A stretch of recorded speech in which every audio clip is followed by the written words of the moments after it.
Pokémon is a franchise that spans multiple decades and dozens of main series games, so there is bound to be a few things that have flown over your head and gone unnoticed over the years, even if you're a hardcore fan. So in today's video, I'm going to be highlighting some of this stuff by covering 20 things in Pokémon you may have never heard of before.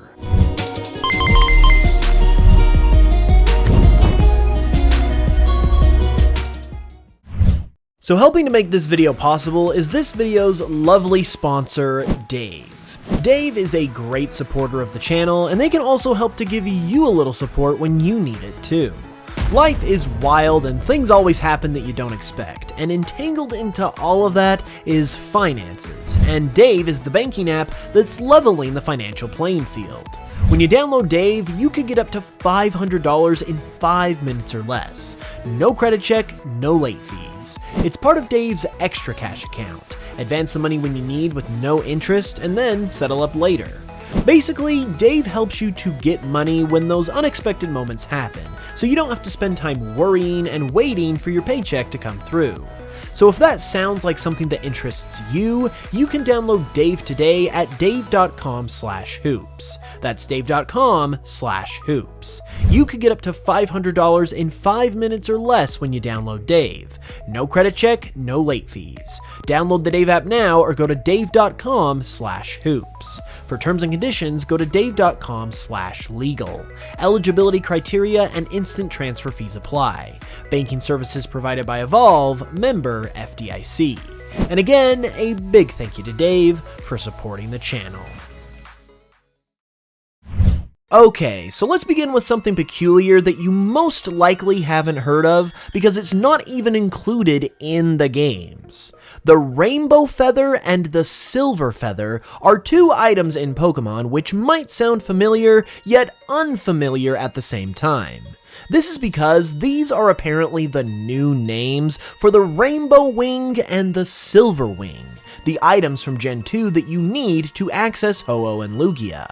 The reason why you probably haven't heard of these new names though is because these items were renamed to the Rainbow and Silver Feathers within the data of Pokémon Scarlet and Violet, even though these items are unobtainable in Scarlet and Violet and are never even mentioned, which makes you wonder why the names were even changed in the first place. Without getting anyone too excited, this does remind me a lot of the situation with the move Light of Ruin, which is Eternal Flower Floette's signature move, and how it got its description updated in Scarlet and Violet even though it was unusable. And now, lo and behold, we're getting Pokemon Legends ZA, where the Eternal Flower Floette and this move will definitely feature in some capacity. So, could a similar thing be happening with a possible new Johto game at some point as well? And is this an indicator of that? There is a ton of Johto stuff going on in Scarlet and Violet on top of this, so it is pretty interesting, but for now, we will just have to wait and see. Another random thing from Scarlet and Violet that is really easy to not notice at all is the move Chilly Reception. This is a new move that was introduced in these games as the signature move of Slowking, of all things. So a Gen 2 Pokemon was given a new signature move in Gen 9, which is already strange enough, and is also more Johto pandering going back to our last point, so it kinda makes you think. But the other thing about this is that on top of only Slowking and its Galarian form being able to learn this move, they can only learn it via the move reminder. So even if you decided to use a Slowking in these games, you probably weren't expecting it to get a new signature move, let alone exclusively via the move reminder, so you would have had to pretty much randomly stumble upon this move if you even noticed it at all. On top of that, it is a very weird signature move for Slowking to get, as it is an Ice-type move where, according to its description, the user tells a chillingly bad joke before switching places with a party Pokemon in waiting. So, yeah, it just feels odd.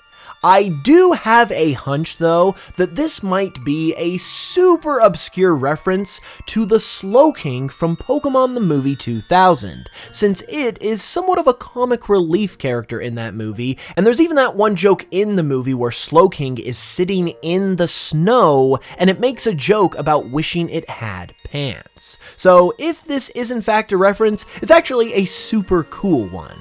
But then again, it would make for another really obscure Johto connection, and it just makes you wonder if Game Freak might have something Johto related that they could be hiding up their sleeves. One thing that you would think you probably wouldn't miss in a Pokemon game are the characters, because they're pretty front and center.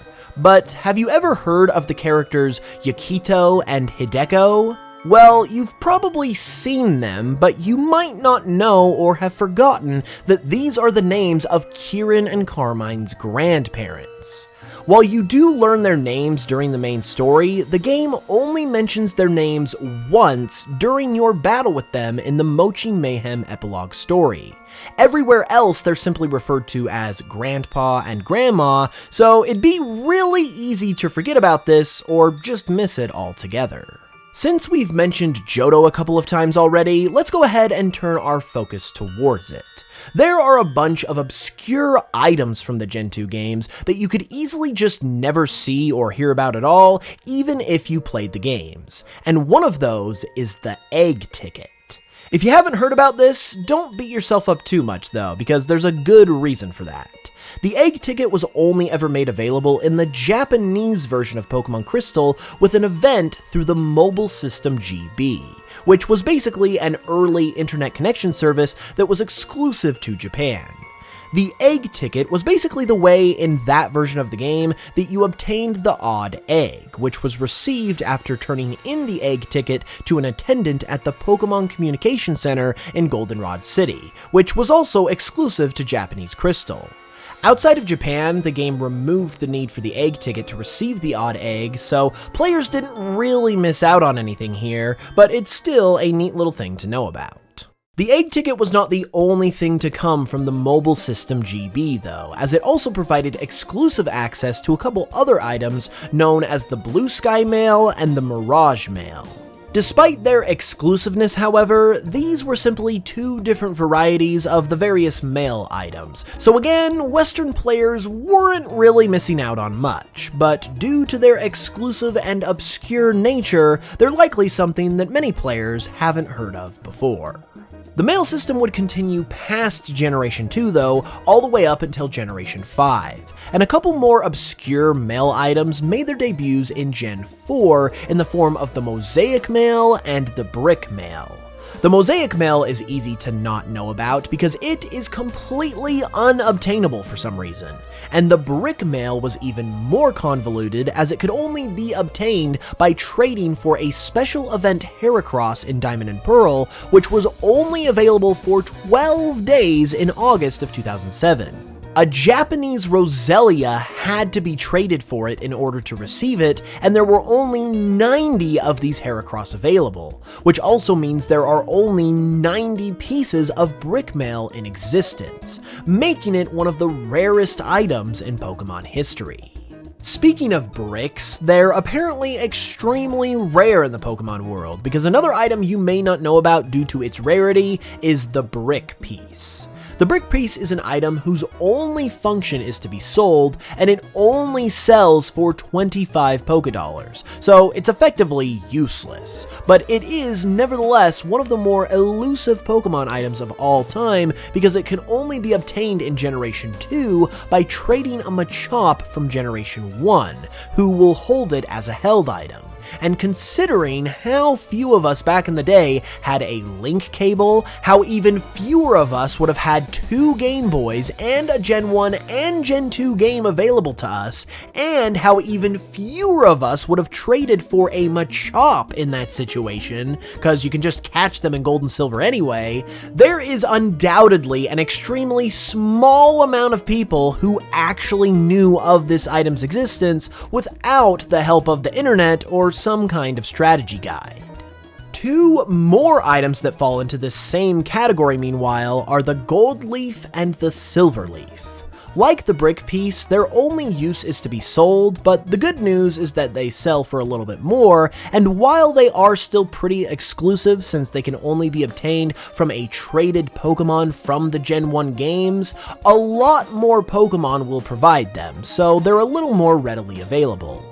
Weirdly and interestingly, however, these items actually ended up making a comeback in Let's Go Pikachu and Eevee, as a gift that you can receive from the titular partner Pokémon. Since we have been talking about items and mail a lot though, let's go ahead and look at a few Pokémon that you may have not heard about next, and the first is Dragon Rage Magikarp. Magikarp is famously known to pretty much not be able to learn any moves at all, but there is a special one out there that knows the move Dragon Rage. This was a special event Magikarp, and the reason why you might not have heard of it is because there are only 30 in existence, and they were distributed exclusively in Japan via an event that ran during the days of Generation 1. For as common and practically worthless as Magikarp is, this ironically makes this particular Magikarp one of the rarest and most elusive Pokémon of all time. Another couple of Pokémon of this variety that you might not know about are the Payday Fearow and Rapidash. Just like the Magikarp, these two were only made available through an event in Japan during the days of Generation 1, and the special thing about them is that they knew the move Payday, which these Pokémon weren't otherwise able to learn at the time. What's special about these two on top of this, though, is that they are actually tied to the Pokémon Fan Club chairman, as these are his two favorite Pokémon, which is something that he mentions in the games. One thing that, from my perspective, is really easy to have fly over your head in Pokémon are the berries. I personally don't use berries a ton when I'm playing, and there are a ton of different varieties of them at this point, and a bunch of them are also rare and difficult to obtain, so it can be pretty easy to just never come across some of them, and therefore not even know that they exist. Some of these rare kinds of berries include a group that were distributed via an event during Gen 7, because they're just that rare, and they include the Enigma, Milkly, Custep, Jaboka, and Roap berries. Even their names sound made up, for crying out loud, no wonder they're easy to miss. Along with that Gen 7 event though, all of these berries were entirely event exclusive or had to be obtained through other special means up until about Generation 8, when they could finally, for the very first time, be obtained through regular gameplay, which would inevitably make many people all the more unaware of their presence in the games, and all the easier to not even know that they exist. More items that are likely to fly right over your head are the Gorgeous Box and the Normal Box. These are two items from the Gen 2 games that could only be obtained from Pokemon holding them in Pokemon Stadium, who were then transferred and traded to Generation 2. Since not every 10-year-old in the 90s and early 2000s would have been aware that this was even a thing, let alone had a Gen 1 game, a Gen 2 game, a link cable, 2 Game Boys to make the trade, a Nintendo 64, Pokemon Stadium, and a Nintendo 64 transfer pack to be able to obtain them, these items kinda went unnoticed by a lot of people. Who would have thought? Additionally, the only effect of these items is that you can open them to reveal the gold trophy and the silver trophy decoration items that you can display in your room, which leads to my next point. The Gen 2 games had an entire system where you could decorate your bedroom with various items, in what is essentially a precursor to secret bases from Generation 3. The problem is, almost all of the decorations were only obtainable via Mystery Gift, and due to the way that Mystery Gift worked in Generation 2, you could almost include this entire list of items in this video as well. This is because Mystery Gift functioned using the infrared sensor on the Game Boy Color to link up with other players, and each would receive a random item upon doing so. That all sounds well and good, but the 90s and early 2000s were a very different time in terms of technology. I can only speak from my own experience, but I never had a single clue as a kid what the infrared sensor was on the Game Boy. I always remember wondering what the heck it did, and it wasn't like today where kids learn about technology at the same time they learn how to walk and talk. It was way more primitive for us 90s kids. At least it was for me anyway.